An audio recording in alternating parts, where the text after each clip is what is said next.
Missed an episode of your favorite podcast? Choose from over a decade of content in our archives, not just the latest episode. All free at GCNlive.com. This is your call to action. Get prepared, America. Economy, survival, energy, disasters. This is USAPrepares.com. Informative radio, educational radio. Interact now by emailing instructor@USAPrepares.com or text at 434-390-7953. Class, please take your seats. Now, your instructor, Vincent Finelli. Everyone all set, cocked, locked, here we go. Your dial's set correctly to USA Prepares. We're delighted you're here. And we broadcast 2 hours from high atop the Missouri Ozark Mountains.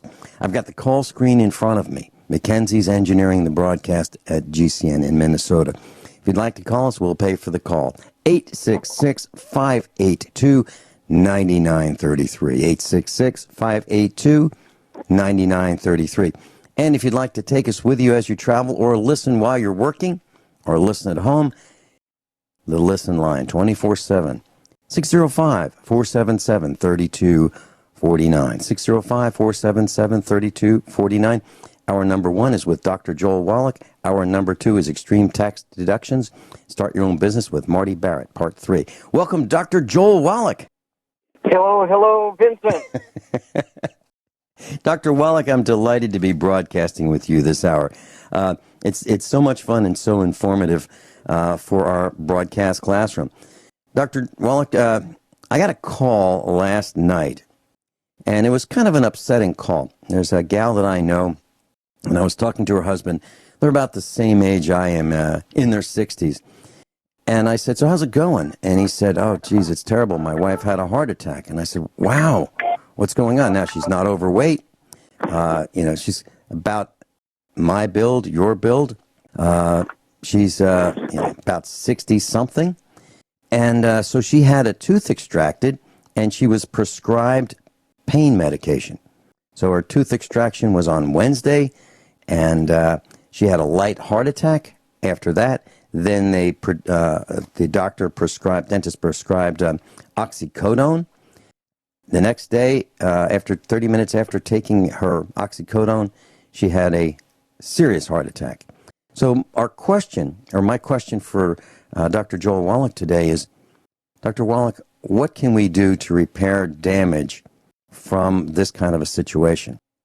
Okay, well, 2 things are necessary. Number 1, there's several different types of heart attack. I'm assuming that she had a coronary thrombosis, a blood clot in the coronary artery. And you can recover from those fairly quickly because those blood clots can move out of the heart, and that way stop the damage to the heart.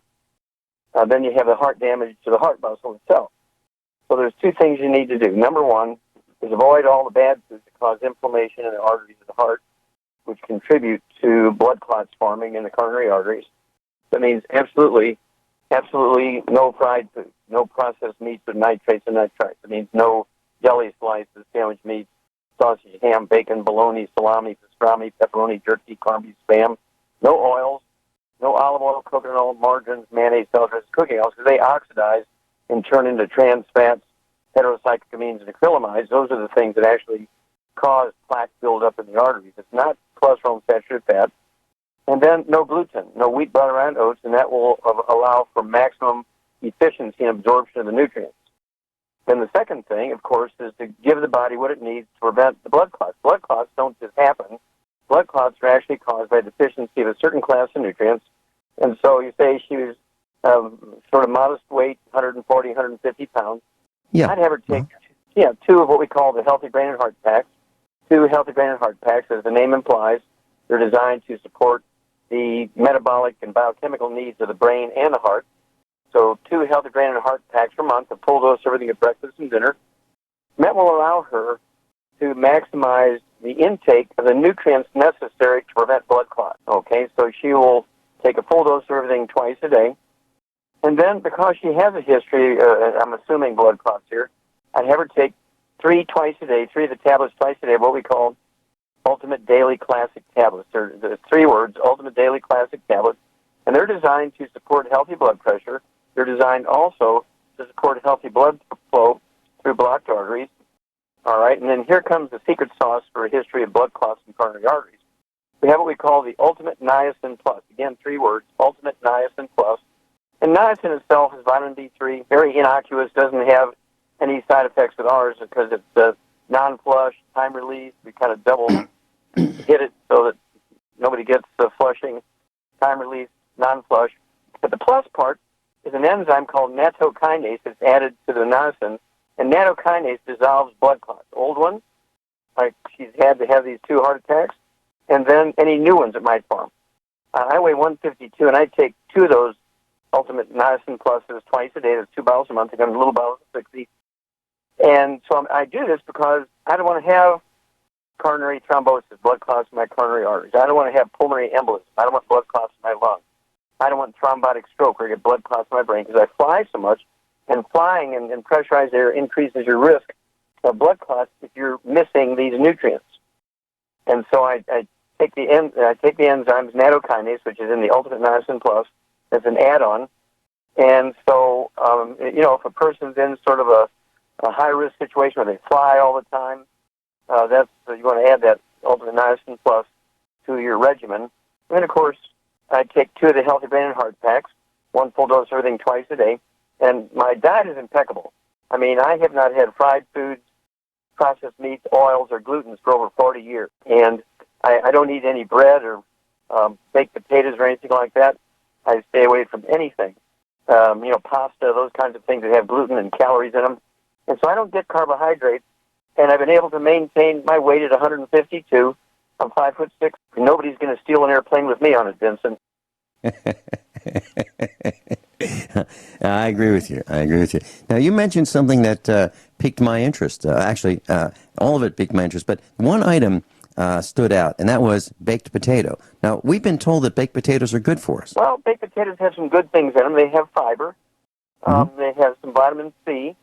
But they also have a lot of carbohydrate calories, which can cause fatty liver, which can contribute to plaque in the arteries. See, it is all a false premise, a false theory. There's a little bit of fraud added to it for doctors to say, hey, it's cholesterol and saturated fats that cause plaque in the artery.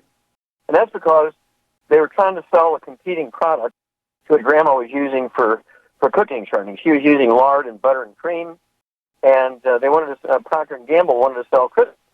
They demonized cholesterol and saturated fat, which is in lard, butter, cream, and eggs, so they could sell Crisco. And it turns out that doing that increased the risk of plaque in the arteries.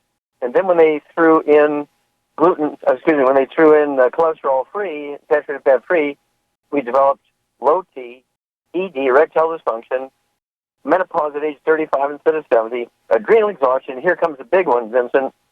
As a result of taking statin drugs to lower your cholesterol, keep the doctors happy, keep your cholesterol down, we got Alzheimer's disease. Alzheimer's disease is a physician-caused disease. Did not exist 48 years ago by any other name. Today it's the number 4 killer of Americans, and it's driven by doctors telling you to get away from cholesterol and saturated fat and giving you statin drugs to lower your cholesterol. And so Alzheimer's disease is a physician-caused disease, and shame on them. Any doctor who prescribes statin drugs should go to jail for reckless endangering other patients. I'm hoping that if this you have message opinion, I'm going to give it to you. Well, I love it. That's why we're here. This is a broadcast classroom. It's worldwide. And the point of what we do is to educate those who are in class with us and those who are paying attention. And what I heard you say is Alzheimer's is a physician-caused disease. And you're right. That is correct. We hardly heard of the word Alzheimer's. When I was growing up, you didn't hear about it. You might have heard of hardening of the arteries. You might have heard of getting old.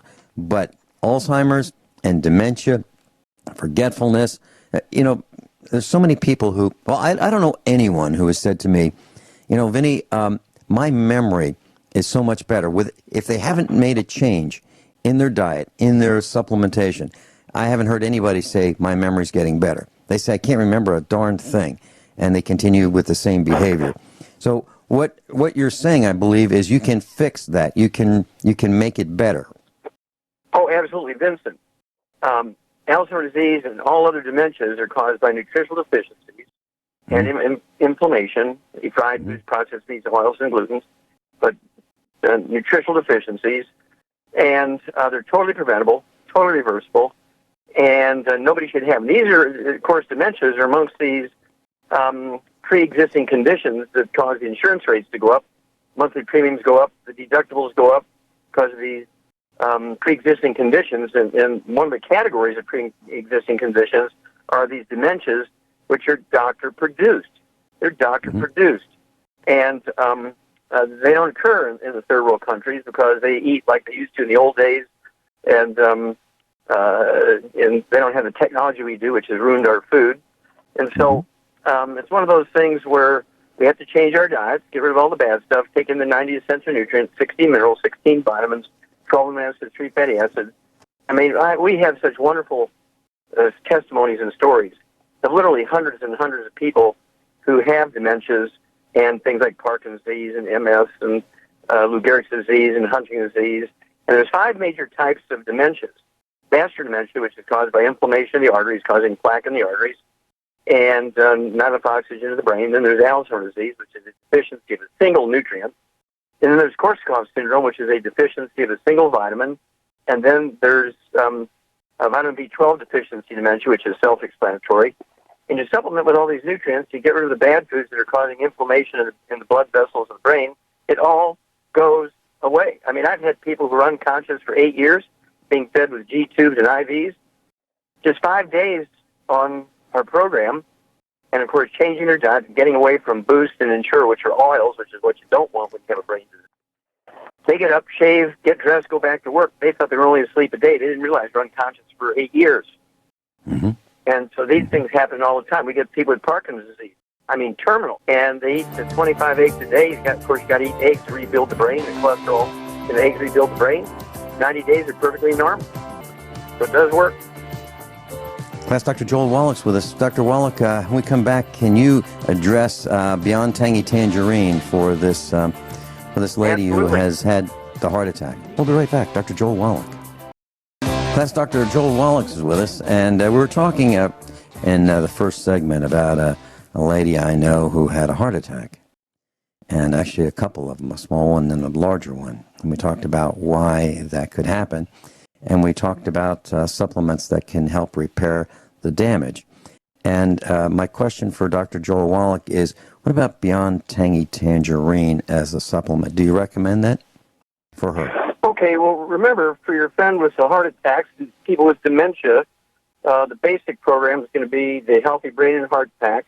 The Healthy Brain and Heart Pack has as its core the Healthy Start Pack, which the sort of core product of the Healthy Start Pack is the Beyond Tangerine 2.0 product. It has 245 nutrients in it, 88 of the 90 essential nutrients in it.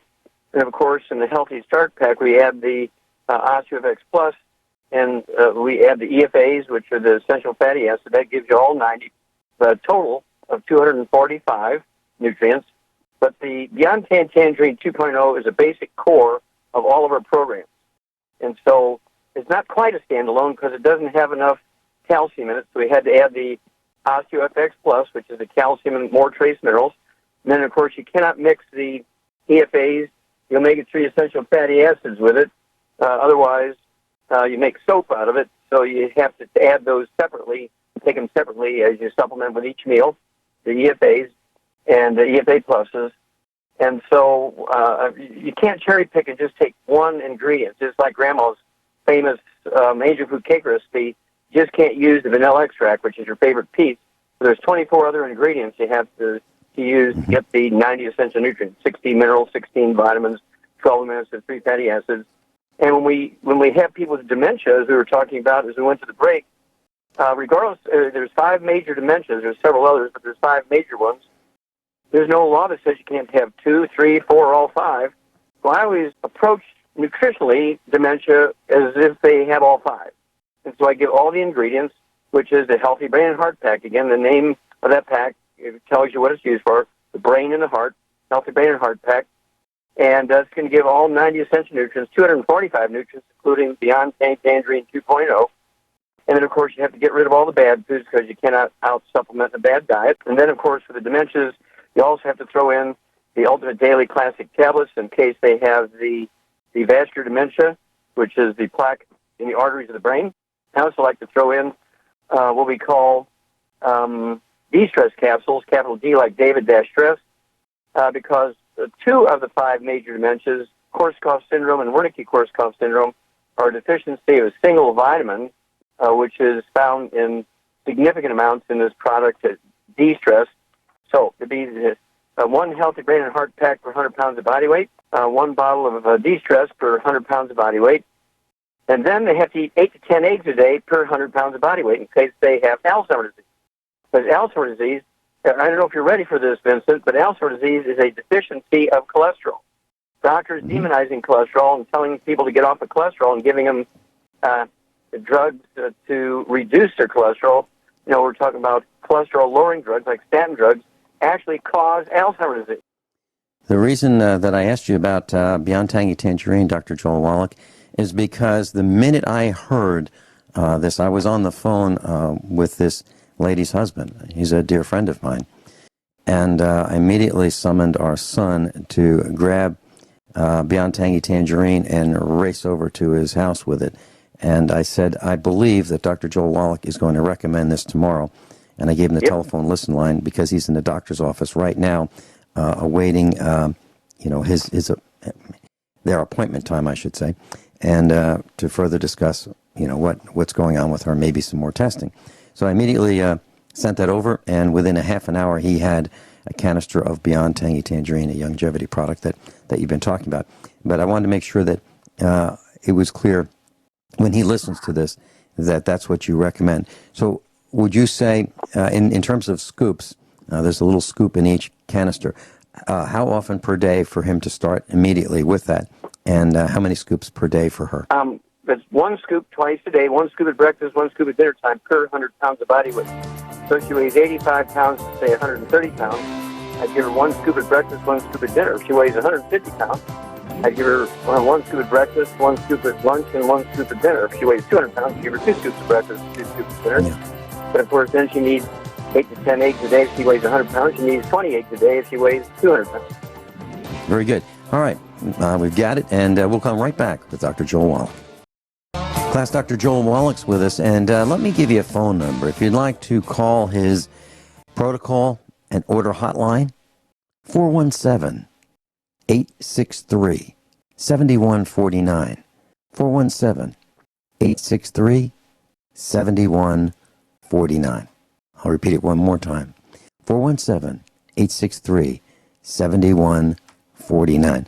Dr. Joel Wallach, I was chatting off the air with a young man I really like. He's 19 years old. And we were talking about a medication that he just started a few days ago, Wellbutrin. It's an antidepressant. And I said, well, tell me about it. Is there something in your history? He said, yeah, he was dealt, not such a great deck of cards, for his life. And he became depressed.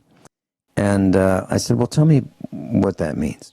And he said he is lethargic. He doesn't want to get out of bed in the morning. He just, wants to lie around in bed. So he's having trouble getting started. He says himself he's depressed. So he's been prescribed Wellbutrin.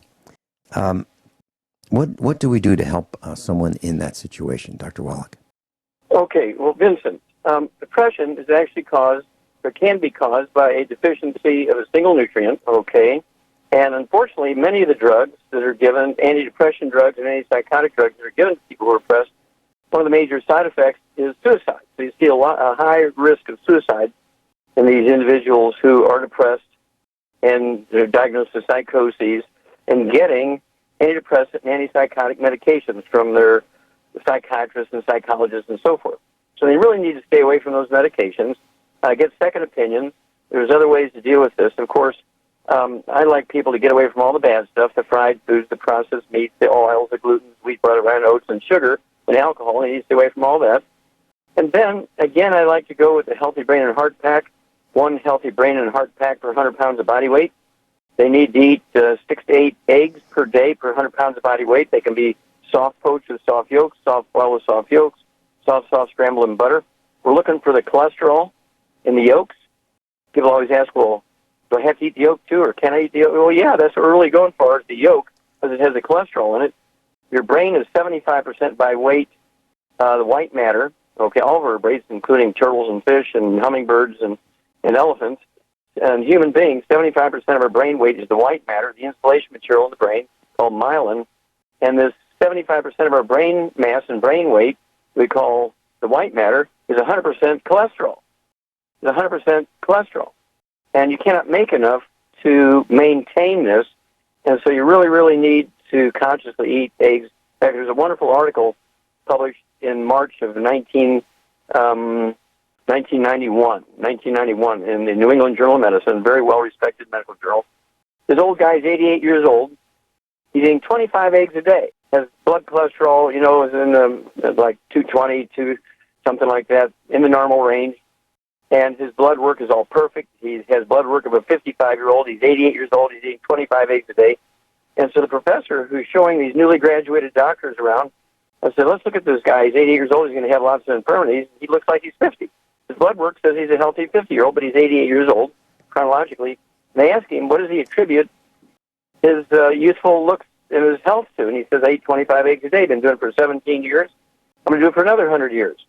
And they ask him, why on earth do you eat 25 eggs a day? And he says, because it gives me the sex life of an 18-year-old.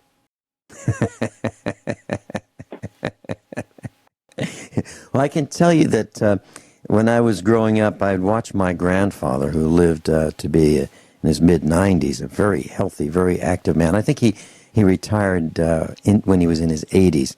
Hard work. I mean, physical hard work. That's what he did all his life. And he would take his clean penknife, and he would put a very tiny hole in one end of an egg. Then he put another hole in the other end of the egg, and he would suck out the raw egg from through one hole in the bottom. And the hole in the top of the egg would let air replace the egg that he just sucked out. So he would eat a raw egg right out of its shell, okay?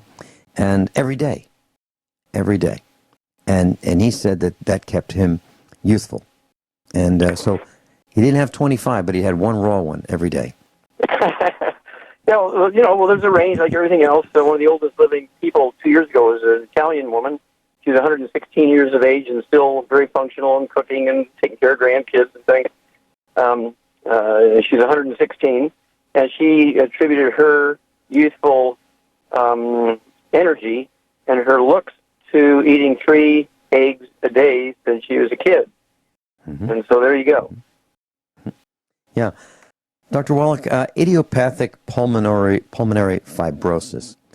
I was reading an article about this.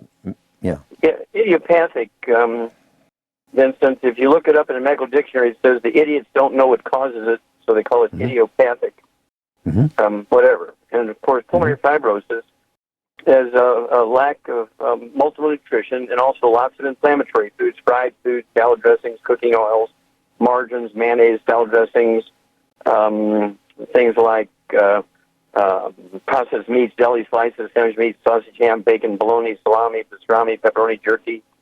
And all of these inflammatory things cause connective tissue to begin to fill up the lungs, just like plaque is connective tissue that fills up your arteries. It's not cholesterol. Plaque in your arteries is really scar tissue. Your arteries form to protect itself from the inflammatory stuff you're eating. Same way with your lungs. They can be very stressful because you can't get enough oxygen in your bloodstream, which makes your brain and all your other tissue short of oxygen. So again, there's 2 things you need to do. Get rid of all the bad stuff that's creating this inflammation in the lungs, in the arteries in the lungs. No fried foods, no processed meats with nitrates and nitrites, no oils and no gluten. You're beginning to hear this thing over and over and over, same theme, none of the bad foods. And then again, I would go with the Healthy Brain and Heart Pack because the lungs kind of require everything that the brain and the heart do. So I like the Healthy Brain and Heart Pack, 1 per 100 pounds of body weight. And then because there's a function in the pulmonary fibrosis where the arteries have some plaque in them in the lungs, So I like the Ultimate Daily Classic tablets. Again, 3 of those twice a day for 100 pounds of body weight. And then we have an oxygen supplement to help support the oxygen levels in the blood, and it's called Oxybody. It's actually our trace minerals and in aloe vera and trace minerals, and also it's got a hydrogen peroxide product in it, and it tastes like cherry berries, tastes very good. And I like to have an ounce of the Oxybody, say an hour before breakfast, and an hour before dinner time. You could have an hour before breakfast, an hour before lunch. You don't want to take it with the meal because the enzymes in your mouth and your stomach will let the oxygen off gas out of the supplement before it gets to your intestines, where that's where you want to absorb it. And I had people call me in the middle of the night, Vincent. Their doctors tell them they have months to live because they have pulmonary fibrosis, and they have COPD, chronic obstructive pulmonary disease, all this stuff. And we get them on a clean diet, get rid of all the bad stuff in their diet, get them on the 90 essential nutrients, 16 minerals, 16 vitamins, 12 minutes of 3 fatty acids.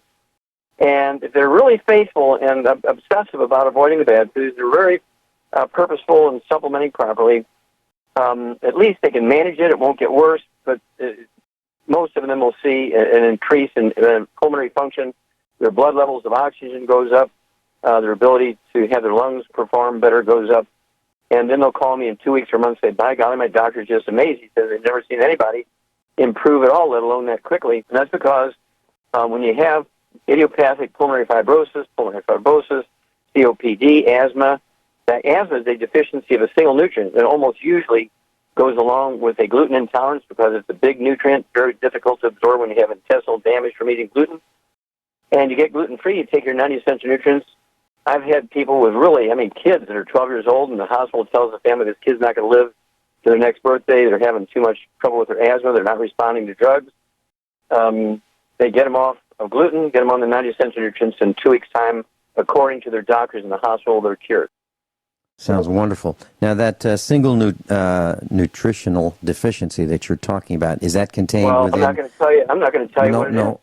No, well, what is your product that has that? That's what I'd like to know. Oh, well, the 90 essential nutrients. And again, anything to do with the brain, the heart, and the lungs. I like the Healthy Brain and Heart Pack. And that class of nutrients, actually a class of nutrients, and there's 2 products in the Healthy Brain and Heart Pack that have those nutrients in it. Mm-hmm. And it's amazing the support you get for the immune system, the support you get for the respiratory system, the support you get for reducing the risk of blood clots, coronary thrombosis, thrombotic stroke, and pulmonary embolism, and deep vein thrombosis in your legs. All that stuff just goes away. It's just amazing. Well, you said it on this broadcast that you've said over and over that you keep talking about the basic, the 90 essential, and you've got to start with that. And that's correct. And I was thinking about, as you were saying that, I was thinking about this automobile that I had that had some old gas in it, and the gas was, that's the fuel for the engine as food is fuel for our bodies, and the gasoline spoiled, okay, and it turned to a varnish, and that car didn't run worth a darn until I changed the fuel, and I think that's akin to what we're talking about here. If you don't eat right, if you don't have the right supplements, it's like bad gas in that gasoline engine, isn't it? Well, it's very good. It's a very observant, Vincent. There's another piece. Let's say a little old granny goes to the doctor for a checkup. She says, I want to ask you a question. Shouldn't I be taking some kind of nutritional supplement to augment my diet to kind of make sure I get everything I need out of my diet? The doctor will tell her, just eat well, you're going to get everything you need.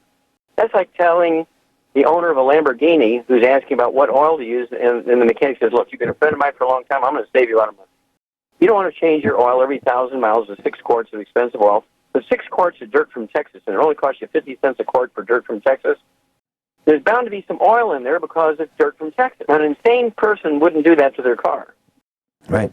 But when a doctor says, just eat well, you're going to get everything you need, they're dead man walking, or dead granny walking, because you cannot get these nutrients out of your food anymore, and as a result, we have an epidemic of obesity, we have an epidemic of type 2 diabetes, we have an epidemic of cardiovascular disease, we have an epidemic of Alzheimer's disease, we have an epidemic of arthritis, all because doctors say, don't supplement, and these nutrients are no longer found in your food.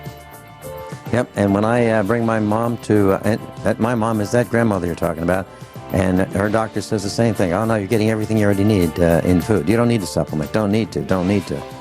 But we do. Fire the doctor, Vincent.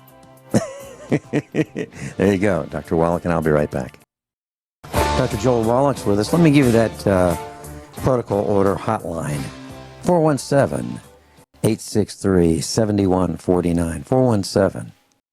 417-863-7149. Dr. Wallach, I was talking to a man, he's in his mid-60s, and he says that he has an enlarged prostate. What do we do for that situation? Okay, well, again, the prostate gland requires all 90 essential nutrients, 16 minerals, 16 vitamins, 12 amino acids, 3 fatty acids, just like every other tissue in the body. It needs the cholesterol to make hormones, okay? And so none of the bad foods, no fried foods, no processed meats, no oils, no glutens. Then I'd have them take one healthy brain and heart pack for 100 pounds of body weight for all the nutrients necessary to make the prostate happy. Then from a supplement standpoint, to actually support the prostate's ability to heal itself, I'd take the ProstFX, P-R-O-S-T-FX, ProstFX, 3 of those capsules twice a day. It's a blend of herbs from North America, Europe, and Asia and Africa, and they're designed to support prostate's healthy function and size. We also have a vitamin mineral program that kind of supports the same thing, but from a little different direction. It's called Xeratest, Xeratest, Xeratest, 2 of those tablets twice a day. It would be 2 bottles a month. And lastly, we have a series of tinctures. These are liquid extracts of herbs, okay, and it's called in our Good Herbs division of Youngevity. And what would be used here is the male hormone support. A tincture that take 2 doses a day. And then, of course, once the person's not getting up at night to go to the bathroom, they don't have incontinence, they don't have urgency, they don't have discomfort, they don't have the stuff that goes along with, or even the elevated blood enzymes that say there's something going on with the prostate. Once you kind of get things under control, you can cut everything in half just for maintenance, because remember, most of these nutrients are not found in the food anymore, and that's why we have these problems. So we do have to supplement. And again, I'm on the road. I take 5 suitcases with me on the road. 3 of them weigh 70 pounds each. And between those 3 suitcases, I have a 3-month supply of supplements for over 900 different diseases. And I take a full dose of everything twice a day. Been doing it for 74 years, Vincent. And so, again, I haven't seen a doctor in 74 years. I've never been on a prescription medication, never had any surgery, and nobody's going to steal an airplane with me on it. And I've been doing this for 74 years. Well, I can attest to all the meals that I've been with you for the last 5, maybe 6 years. I've witnessed you taking your supplements, no question about it. A handful, class, no kidding. A handful per meal. Dr. Wallach, the Statue of Liberty was presented to us by France in 1885. It was erected in a year later, 1886, and it's an iron frame construction covered in copper. Well, when it was first erected, it was brownish in color, and over the years, especially recently, it has turned green, and it's turned green because of the air pollution in New York City. Now, that's the same air that people breathe in and around New York City, New Jersey, and the surrounding area. Well, if the air pollution can do that to the Statue of Liberty, what's it doing to our lungs, and what do we do about that? Yeah, again, this is some of the sort of ambient pollution in the air and the water and the food. You know, there's all these sprays and off-gassing from industry and cars and so forth. And what we have is what we call the herbal rainforest. Herbal rainforest, I take a tablespoon every night before bed with a half a glass of water. It's a half ounce, so 1 quart will last me 2 months. And it has the 78 minerals in it, our plant minerals, our organic, non-GMO plant minerals. And also, it has 12 legendary cleansing herbs to deal with these sort of ambient pollutants you just can't escape.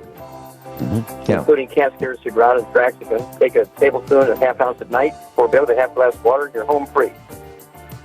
There you go. Class, if you need to, share this with friends and family. The archives are on Genesis Communications, Republic Broadcasting, and at YouTube. Just go to YouTube and look up USA Prepares, type in Joel Wallach, and you will find these archives. Dr. Joel Wallach, thank you so much for being with us. I really appreciate you dispensing this medical information and helping those who would like to get their lives in better shape.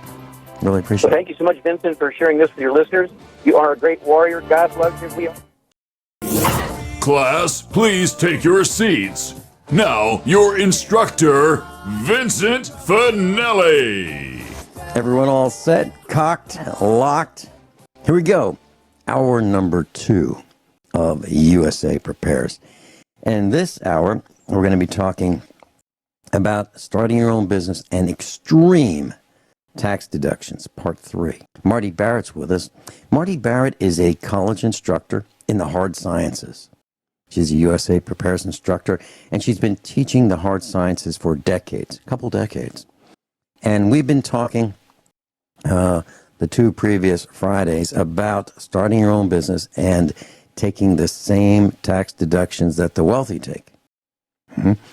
And Marty is considering starting her business as a tutor, helping those who need a little more assistance learning the hard subject matter, the hard sciences, at the college and university level.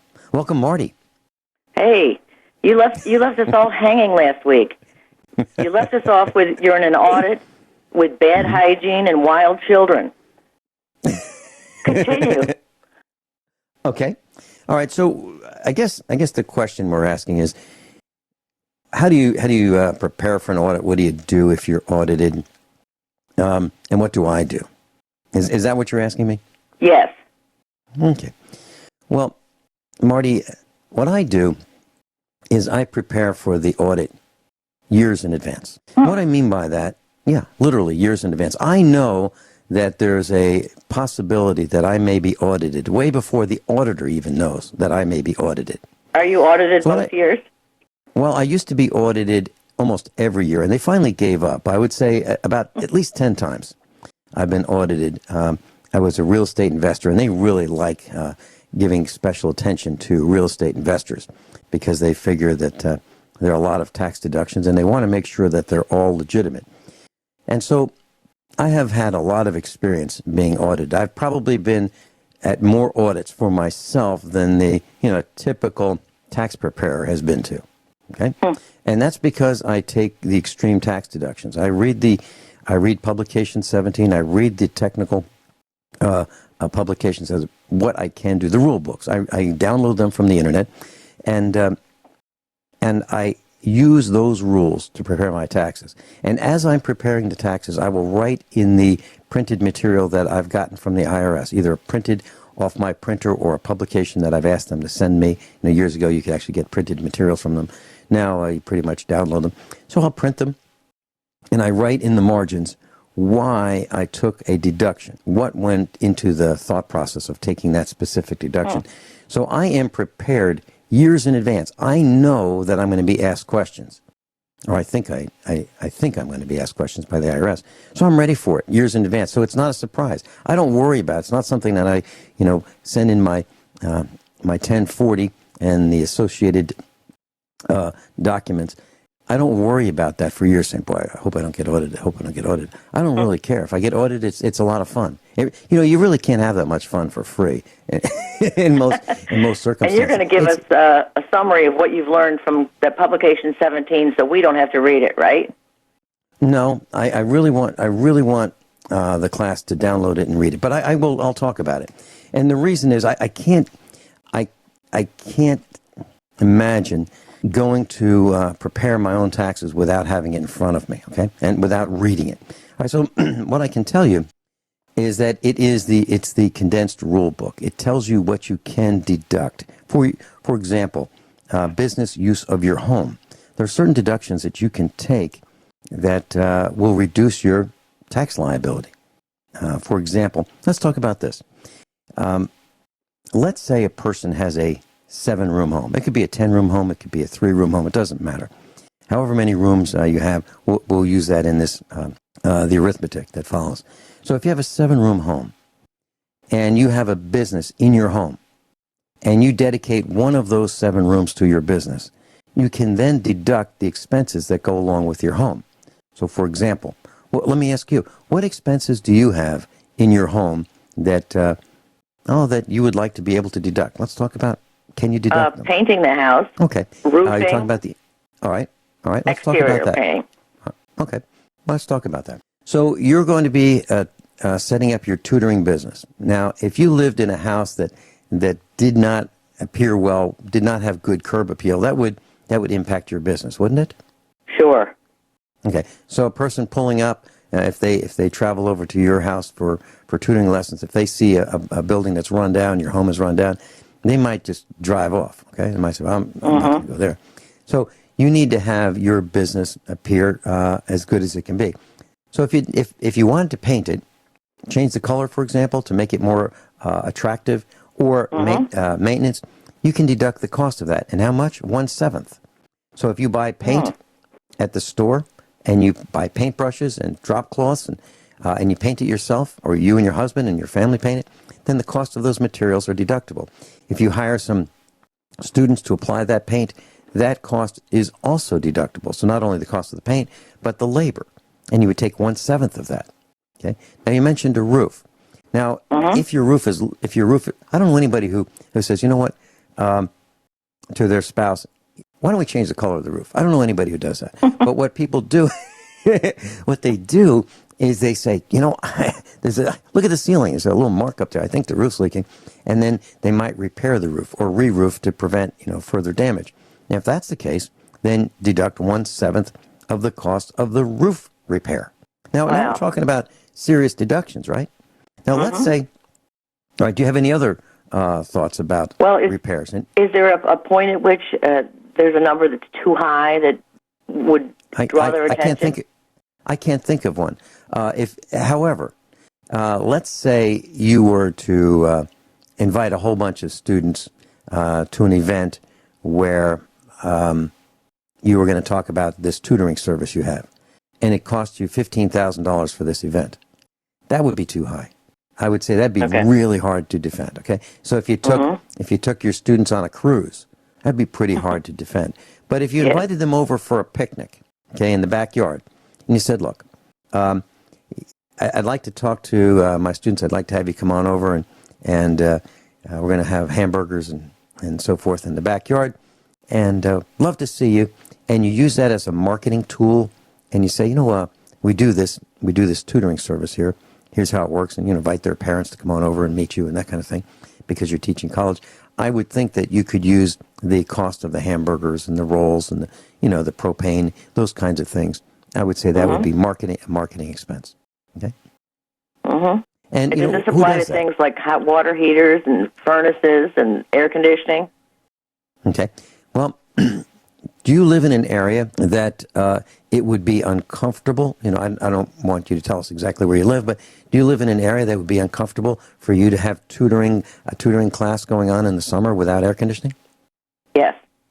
Okay. Well, then it's required. So if you have an air conditioning repair, then I would say deduct 1/7 of that.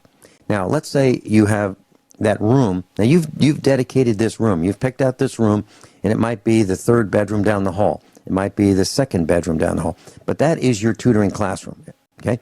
Or it could be your living room if you dedicate your entire living room to this classroom. So you pick the room, and it would be 1/7 of a 7-room house.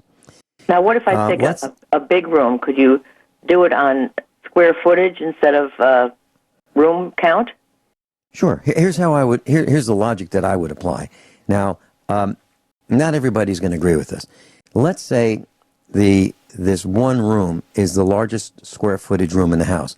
Then I would take the square footage percentage of that room compared to the house, because that would give me a bigger deduction. It might be bigger than 1/7. It might be whichever 1/5. one is to my advantage. Sure. That's how I would read it. Okay? Or if it's the smallest room, I would just say, well, how many rooms do I have? I've got 7. It's the smallest room, but that's okay. We'll just take 1/7. If it's the biggest room, we'd go by square footage percentage. At least that's how I would apply the logic there. Now, let's go back to that one room. Let's say you don't have air conditioning.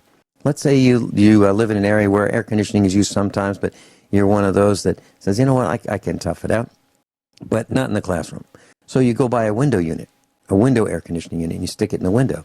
Now, I would call that an expense. Now, the IRS would want you to depreciate that air conditioning unit. So you look up how would I do that?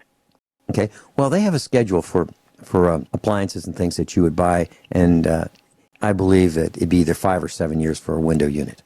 So you would take the cost of that window unit and you would spread that as a deduction over 7 years or 5 years, depending on what the latest IRS rules are, and it changes year after year after year. So you got to read the current rules. Now the problem is that you can't. The IRS rules are released in January for the year prior. So we get the rules for 2016 in January of 2017. So you don't know exactly to the letter or to the number what the rules are, but you've got a pretty good idea based on what they were previously. Do they change significantly? Oh, they change. They change every year. And the reason they change every year is because Congress continues to take bribes, and they favor certain behaviors. So, for example, if they take bribes for solar companies, Congress may say, okay, let's give some tax advantages to people who install solar panels.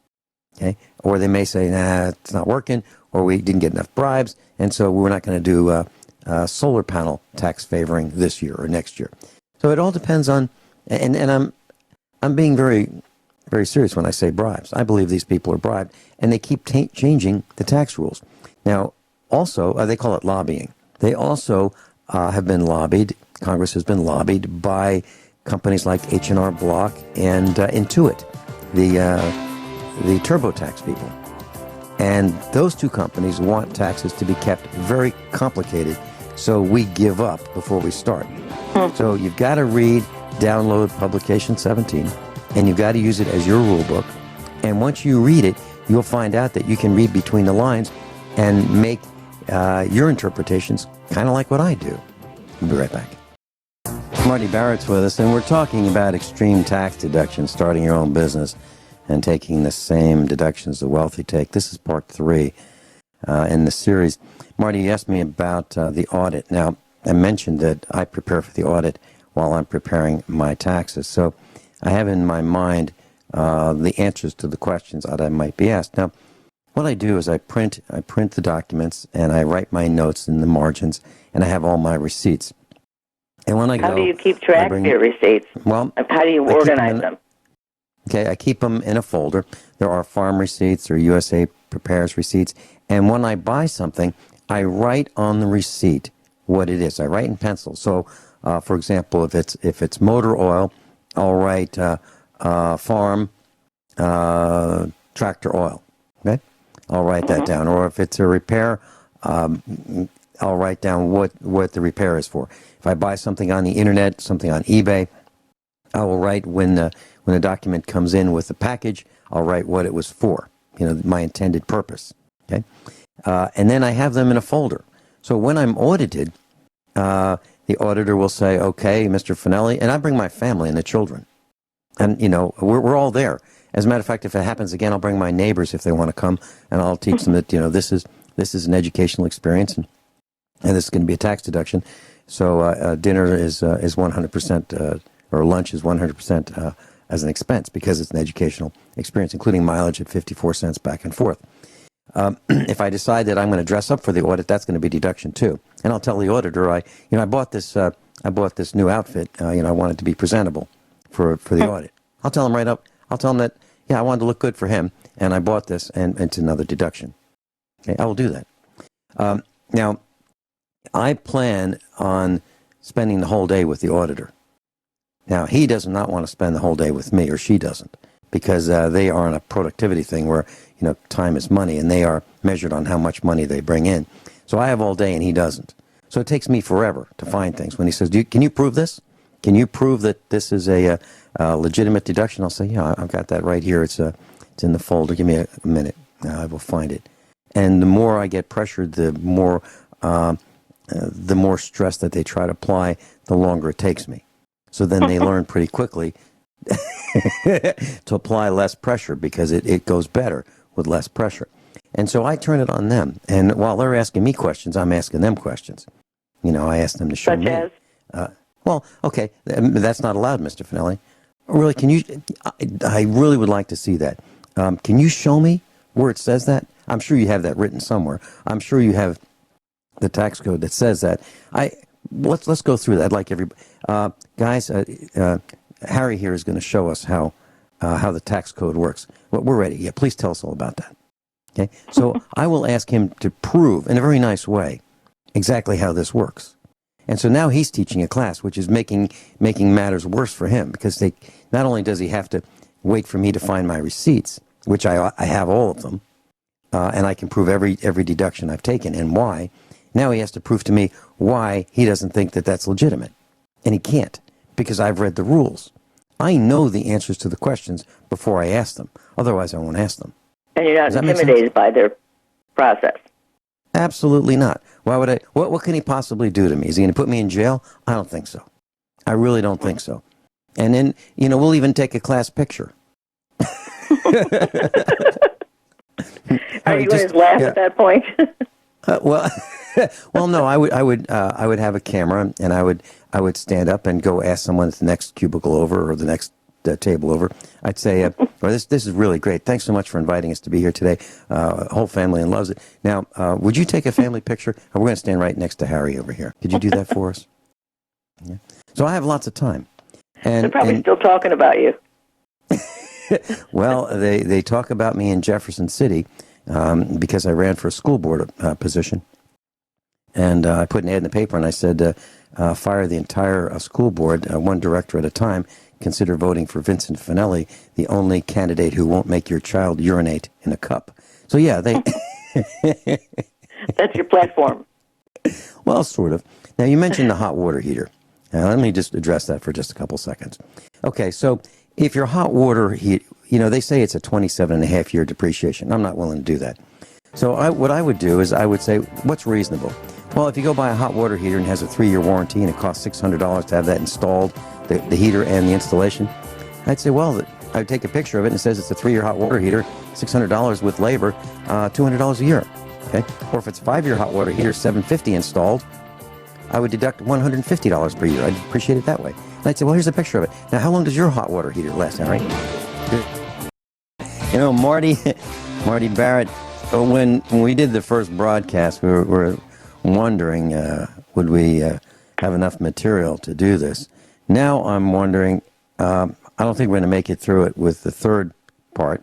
We might have to do 4 I got or lots 5, of questions. I'm so glad. So consider your schedule, and will you have enough time to do part 4 or 5 if we need to? Yeah, next question, please. Have you ever been caught off guard during an audit? No. And I can say that Why definitively. Is All right. Well, we talked about how I prepare our taxes.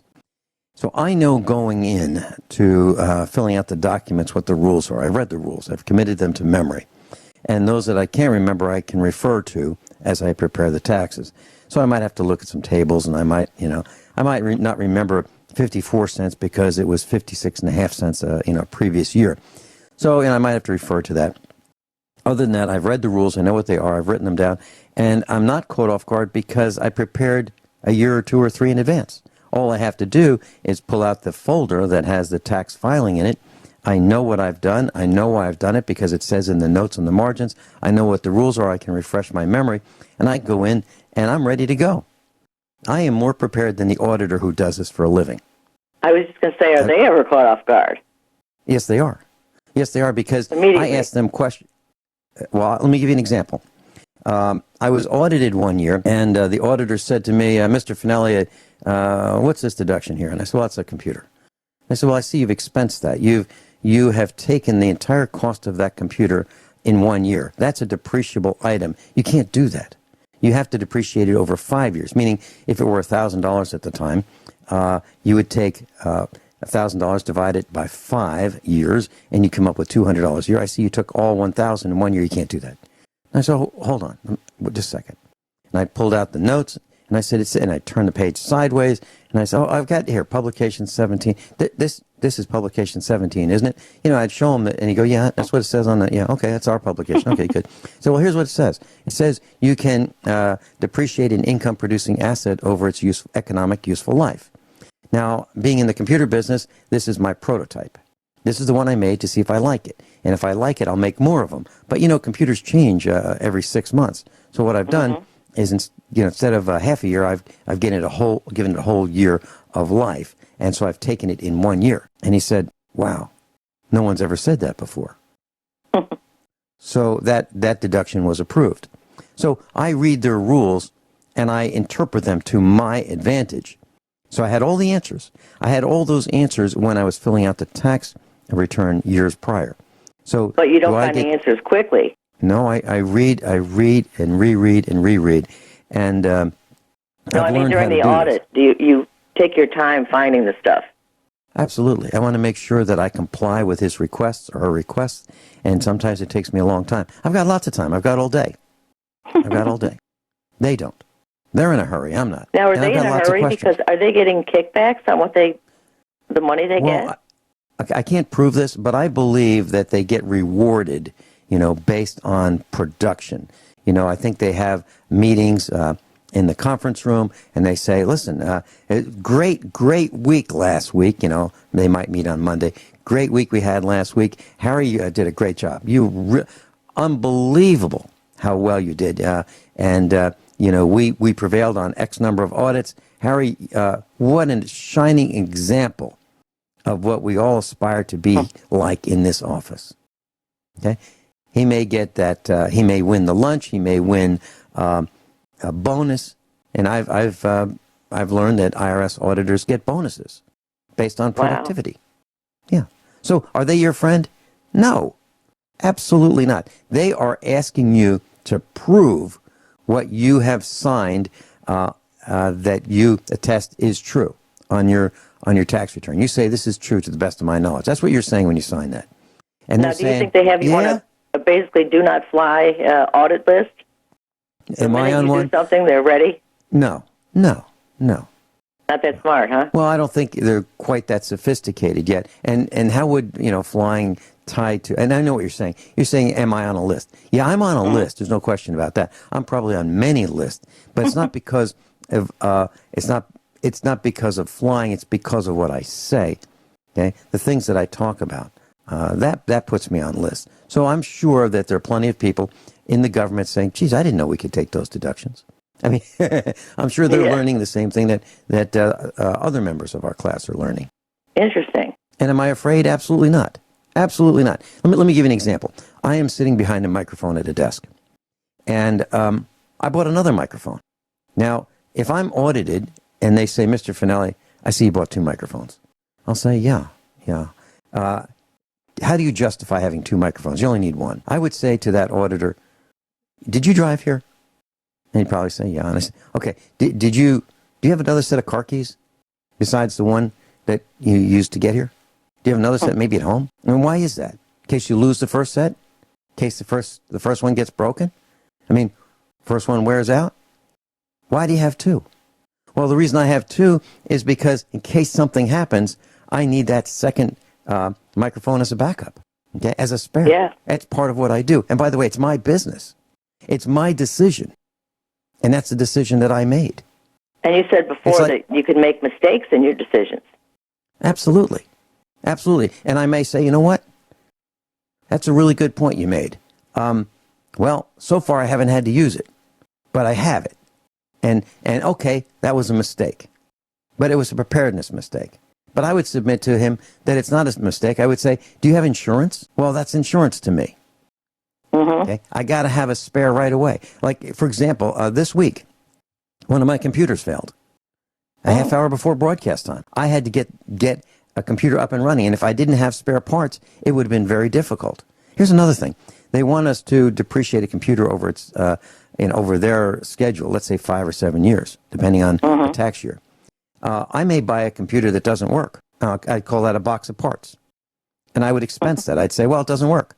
So I'm going to use that as an expense over 1 year. Then I may buy a hard drive and make it work. Now I have another expense. Now when I put it all together, I've got a working computer, but it was a box of parts at first. So I would take that as a deduction over 1 year rather than over 5 or 7 years. See, it all depends on how you interpret the rules and how you plan your purchases. Now, do they publish a lifespan for all types of equipment?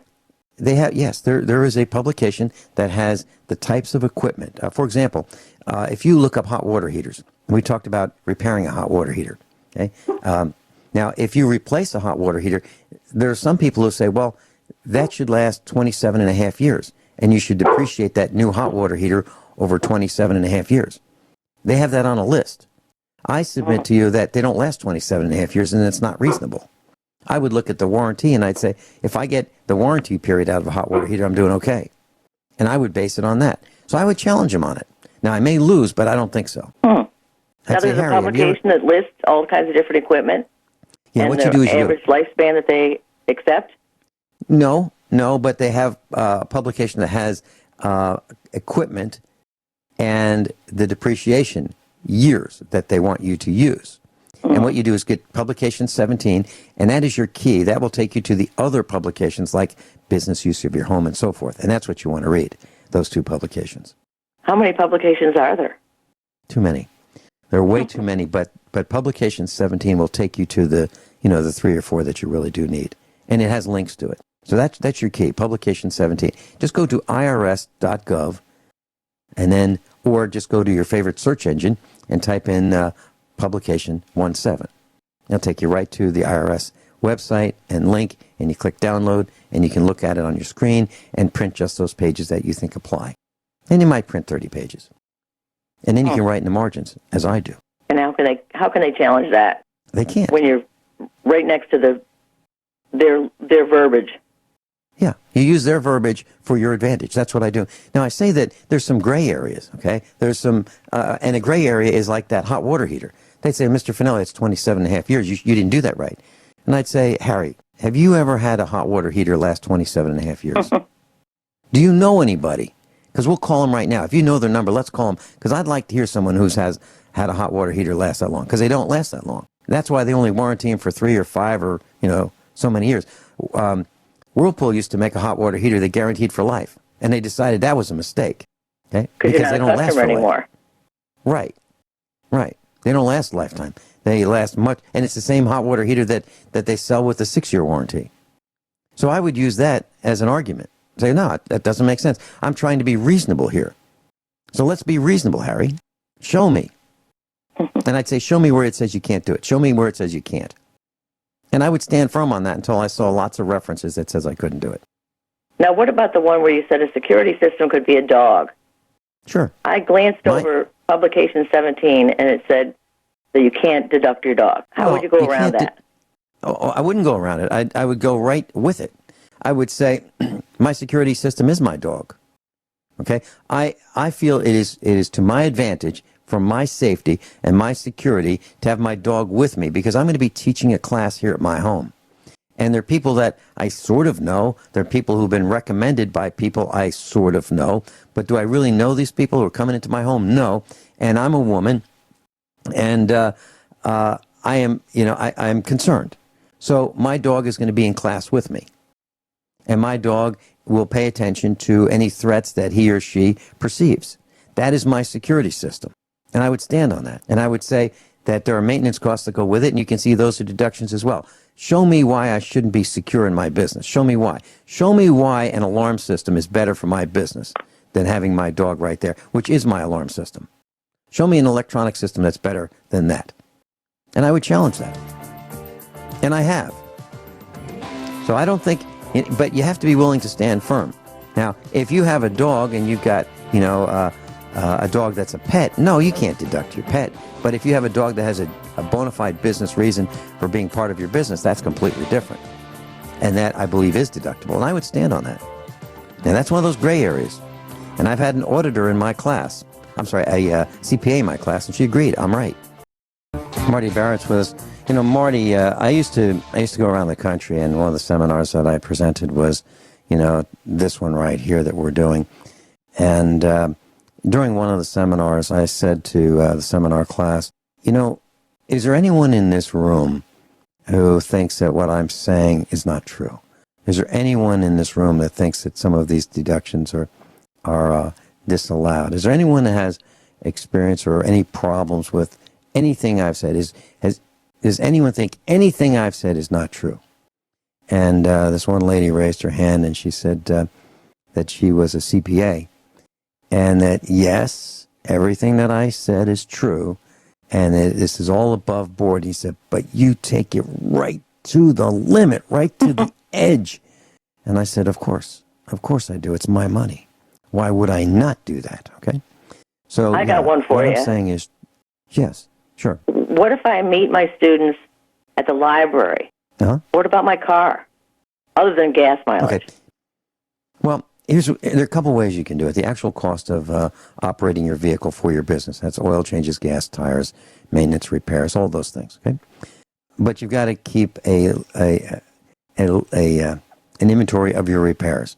The simple way is 54 cents per mile. So what you do is you keep a log, and you say, on this particular date at this time, I went from here to there. I went to meet my student or students. And here's how many miles. It's much easier. So I use the per mile formula, 54 cents per mile. But not anything for the car itself. That's incorporated in that number? Yes. Okay. You take one or the other, either the actual cost or 54 cents per mile, and you can't switch back and forth. You pick one, and that's it. Mm-hmm. Now, the easy way to do it, and probably the best way for most of us, is the 54 cents per mile. And that's what I use. Sure, yeah. Mm-hmm. That counts depreciation on your car and everything, too? It takes all that into, all that is built into the 54 cents per mile. Got it. Okay, what's next? Well, it sounds like a lot of your audit philosophy relates to the fact that you have to have a lot of confidence in what you've done. Absolutely. So it sounds would you go to a doctor that says, I think this, I don't know, maybe, or would you want to go to a doctor that has confidence? And the only way you can have confidence is by reading the rules, which is why I said in the beginning of this particular part 3 of the class that you have to read the rules. And you have to print them out, and you have to write your notes in them. And once you do, you will have confidence, because it's not like you think. It's not like you say, well, I think is this allowed? And you go, no, this is allowed. Here's what the IRS says. I know what it says. I've got it right here. Here's my copy. I believe your copy is the same. Same year, They both say the same thing. So here's what it means. About how long do your audits last? Do they get tired of you fumbling through your receipts? Well, it appears that I'm fumbling through. I'm not. I'm actually taking that time to look through the folder and look through all of the receipts that I've flipped through prior, and I'm committing them to memory. So if the auditor says, what about? I have that. It's in here. I'll have to find it, but it's in here. Okay, I'm thinking about his next questions while I'm taking through, looking. It appears that I'm fumbling, but I'm not. I'm deliberately looking through. I'm taking time to compose my thoughts for my response, which probably is really an attack. Now, how much time do they usually take doing an audit of you? What's the longest time they've ever taken? The longest time was half a day. No, actually, that's not true. The IRS was half a day. The Commonwealth of Virginia, they sent an auditor who came to our house, and he spent a couple days. We put him up in the dining room, and he would go through. He wanted to see everything firsthand. So that was our experience with him. And when he left, he owed us money. I don't doubt it. Yeah. So Marty, what do you think? Part 4 next week, next Friday, same time, same station. Yep. Okay. Yeah. Let's talk about items that you can buy for your office, and you may have another family member that wants to start a business at home. And what if you have a couple people wanting to use the same home for multiple businesses? How does that work? So think through your questions. And by the way, did you fire your tax preparer? Not quite yet, but I'm getting close.